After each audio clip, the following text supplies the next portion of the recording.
ನಮಸ್ಕಾರ ಕರ್ನಾಟಕ. ಇತ್ತೀಚೆಗೆ ಬೆಳಗಾವಿಯ ಚಳಿಗಾಲದ ಅಧಿವೇಶನದಲ್ಲಿ ಪಂಚಮಸಾಲಿಗಳು ನಡೆಸಿದ ಹೋರಾಟ ರಕ್ತಸಿಕ್ತ ಹೋರಾಟವಾಗಿದೆ.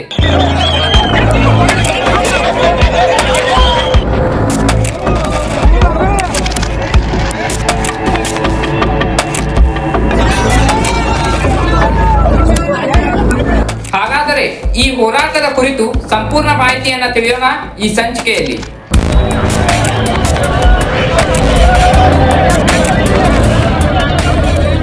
ಇದು ಮೂಲತಃ ಅಣ್ಣ ಬಸವಣ್ಣನವರಿಂದ 12ನೇ ಶತಮಾನದಲ್ಲಿ ಪ್ರಾರಂಭವಾಗಿರುವ ಪಂಥ.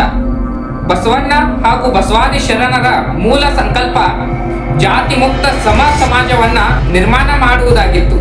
ಈ ಲಿಂಗಾಯತ ಪಂಥದಲ್ಲಿ ನೂರಾರು ಪಂಗಡ, ಉಪಪಂಗಡ, ಜಾತಿ, ಉಪಜಾತಿಗಳಿವೆ. ಅಂಥವುಗಳಲ್ಲಿ ಈ ಪಂಚಮಸಾಲಿಗಳು ಕೂಡ ಒಬ್ಬರು. ಲಿಂಗದಲ್ಲಿ ಭಕ್ತಿ, ಶುದ್ಧ ಮನಸ್ಸು, ಬೇರೆಯವರ ಸಂಪತ್ತು ನಮಗೆ ಬೇಡ ಎನ್ನುವ ಪ್ರಾಮಾಣಿಕತೆ ಅಥವಾ ಶುದ್ಧತನ, ಶುದ್ಧ ನಡೆ ಹಾಗೂ ಶುದ್ಧ ನುಡಿಗಳನ್ನ ಯಾರು ಇಟ್ಟುಕೊಂಡಿರುತ್ತಾರೋ ಅವರೇ ಪಂಚಮಸಾಲಿಗಳು. ಸದ್ಯ ಕರ್ನಾಟಕದಲ್ಲಿ ಇವರ ಸಂಖ್ಯೆ 85 ಲಕ್ಷದಷ್ಟು. ಮಹಾರಾಷ್ಟ್ರ, ತೆಲಂಗಾಣ ಹಾಗೂ ಆಂಧ್ರ ಪ್ರದೇಶ ಸೇರಿ ಸುಮಾರು 1 ಕೋಟಿಯಷ್ಟು ಪಂಚಮಸಾಲಿ ಲಿಂಗಾಯತರಿದ್ದಾರೆ.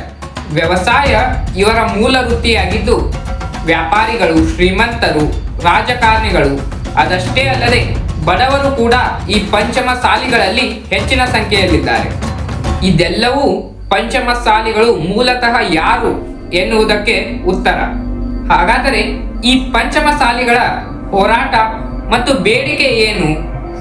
ಮಿತ್ರರೇ, ಈ ಪಂಚಮಸಾಲಿಗಳು ಕೇಳ್ತಾ ಇರೋದು ಏನೆಂದ್ರೆ ತಮ್ಮನ್ನ ಪ್ರವರ್ಗ 3B ಇಂದ 2Aಗೆ ಸೇರಿಸಿ ಎನ್ನುವುದು. ಯಾಕೆಂದ್ರೆ ಈಗಾಗಲೇ ಲಿಂಗಾಯತ ಪಂಥದ ಕೆಲವು ಜಾತಿಗಳನ್ನ 2Aಗೆ ಸೇರಿಸಿ ಮೀಸಲಾತಿ ಸೌಲಭ್ಯಗಳನ್ನ ಪಡೆದುಕೊಳ್ತಾ ಇದ್ದಾರೆ.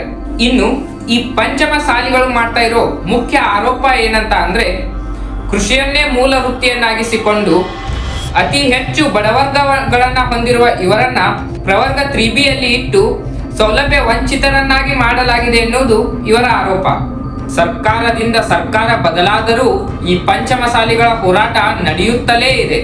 ವಿಪರ್ಯಾಸವೇನೆಂದರೆ ಈ ಸರ್ಕಾರವೂ ಕೂಡ ಮೀಸಲಾತಿಗೆ ನಕಾರಾತ್ಮಕತೆಯನ್ನ ತೋರುವುದಲ್ಲದೆ ಲಾಠಿ ಚಾರ್ಜ್ನಂತಹ ಅಮಾನವೀಯ ನಿರ್ಧಾರಗಳನ್ನು ತೆಗೆದುಕೊಂಡಿರುವುದು ಶೋಚನೀಯವಾಗಿದೆ.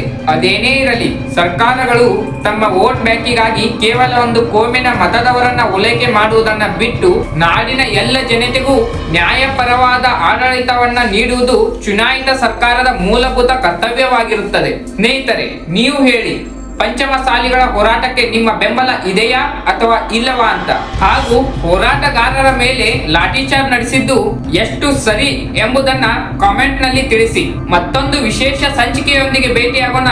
ಅಲ್ಲಿಯವರೆಗೂ ಜೈ ಕರ್ನಾಟಕ ಮಾತೆ.